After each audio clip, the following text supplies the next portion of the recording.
Aubrey. How's it going? I am great, Jessica. How are you today? So wonderful. Spring rec soccer started yesterday, and I took James to his first practice, and it's a brand new team. He didn't know anybody on the team, but it went so well, and I'm so Oh, excited to be I'm back at so soccer. glad. Oh, we're both doing the soccer mom thing. I also am driving kids to soccer all the time. It was funny. Last night was so cold, and Cole, my husband, had to take Gigi to soccer. It was cold and windy and rainy. So he really got the short end of the stick because usually it's really warm and nice out when I drive soccer.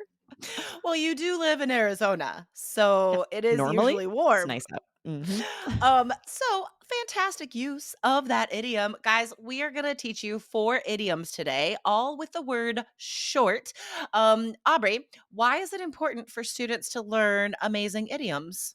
Oh man, you have to use idiomatic language on IELTS speaking, right? It's required for a 7 or higher. Yeah. So, idiomatic phrasal verbs, fun idioms, you've got to have several ready for lots of different topics because that's difficult on the fly to be able to think of an interesting idiom. You have to have practiced this in advance. Yeah, exactly. And what's great about learning idioms on this podcast, the way we teach them to you, is we put them in real sentences. Like we Yeah. always strive to give these idioms to you in sentences that you could actually use on the exam, that natives actually use in real life, right? So all of the language we teach you is natural. It's not from a textbook. This is stuff we really say. Just like the inspiration for today's topic, it came from Aubrey telling that story and really using that idiom, and then thinking, "Oh, wait, this is great! Like students should use this on IELTS."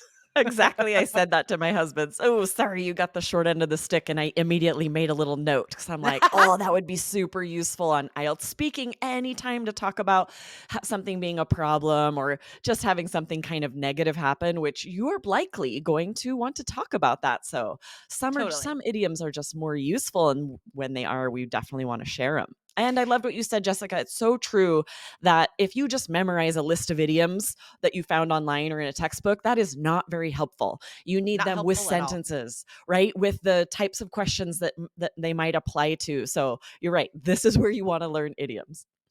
All right, cool. So, if the examiner, for example, asks you, Aubrey, do you enjoy traveling? That's a common part 1 question. What could you say with that first idiom? Right? Lots of problems with travel come up, maybe a delayed flight. I could say, I feel like I always get the short end of the stick when I travel. My flight is always delayed. Okay, that's awesome. Like that is a real thing that happens, and that is a real thing we could say. Or what about work? Because obviously, guys, that topic comes up all the time.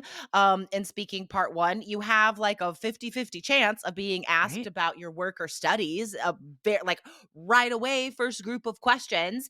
Um, so, what is a sentence we can use with that idiom about work? Yeah, because you can also use this to talk about things being positive. You could say, I usually get the short end of the stick, but my new job is awesome and they already gave me a raise.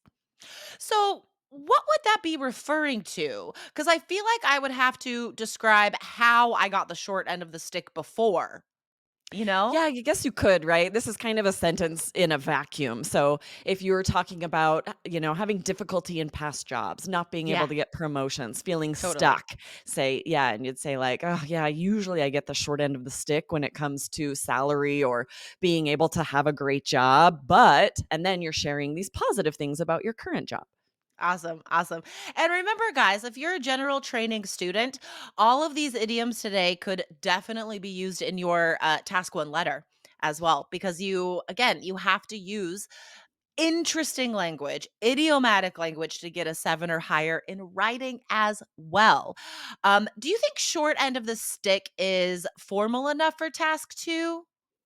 No, I don't think so. It is Yeah. really quite informal, Yeah. right? I can't think of a way I would use it in task two. It would feel too informal, but you're Too right. General informal. task one letters to friends, informal letters. That's a great way to get that informal tone. This next one, though, I feel is formal enough for task two. So, this idiom, guys, you could use anywhere in speaking or writing, okay? To have a short fuse or a short temper. They both mean the same thing. I say short temper more often. So, Mm. temper is short for temperament, right? And that is your ability to be calm or not calm. That is your temperament, right? So to have a short temper means that you get angry easily. We often have to describe people in speaking part two, for example, but also in speaking part one, maybe you are describing your family or yourself or your friends. So here's an example with that, guys. You could say, I love my brother, but he has kind of a short temper.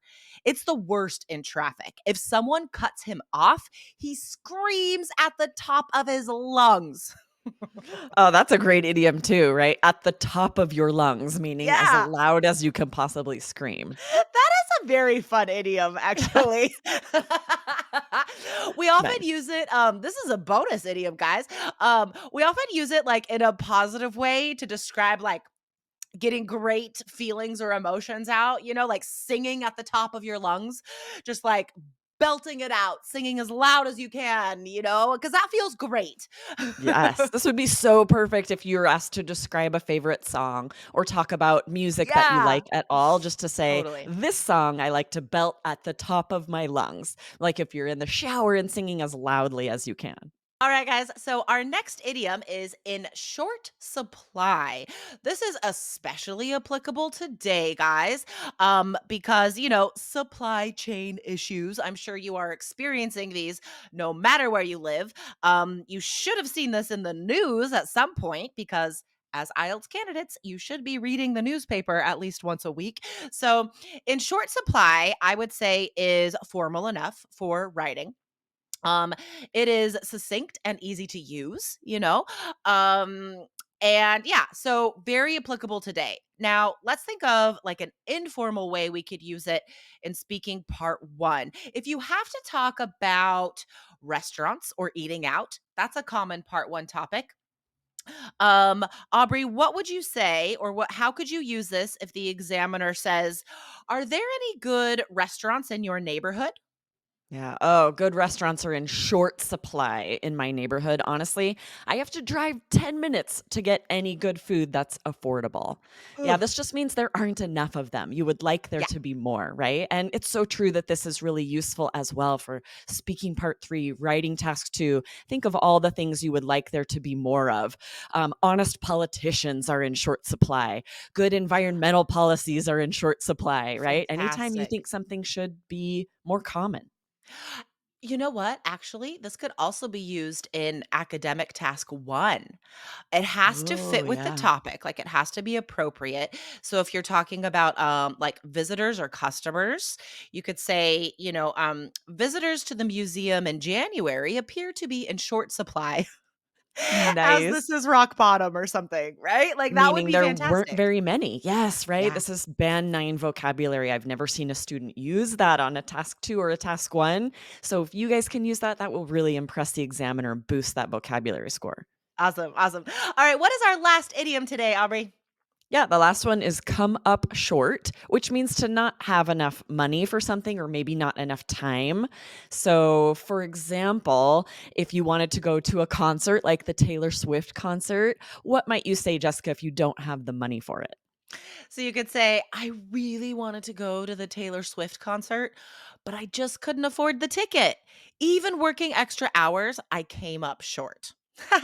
Okay, so I that's not real for me because I would never go to a Taylor Swift concert, but I know this is like a common thing that happens. Totally. And I I did go hear, actually. I went to the Eras tour because for my daughters. My yeah. my teenage daughters love Taylor Swift and wanted to go. I don't hate her, but she, not my favorite music, but luckily we were able to get in early and get decent price tickets because a lot of people, scalpers, were charging so much money for these tickets and people will pay it. It's crazy. It is crazy. But I know a I'm lot of people came up short.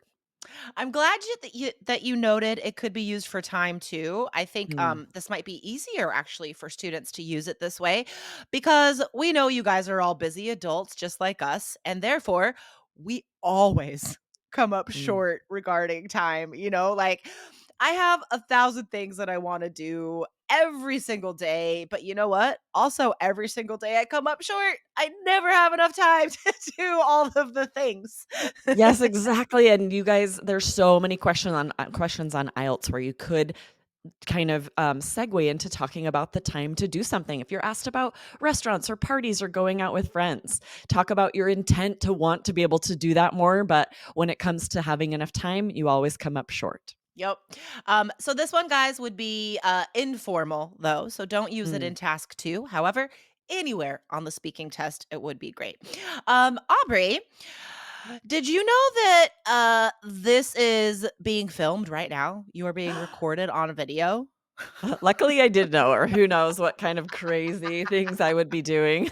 I still sometimes forget to pay attention to the camera, so you guys should watch on YouTube. You never know. You never know what you're Exactly. gonna see. You never know. We could just be doing some crazy stuff. And we always are expressive with our faces and our hands and our bodies. So definitely get more context, get into it even more, and watch every podcast episode on YouTube. Go to IELTS Energy TV. All right, awesome. Thanks, Aubrey. Yep, see you next time. Bye. Bye.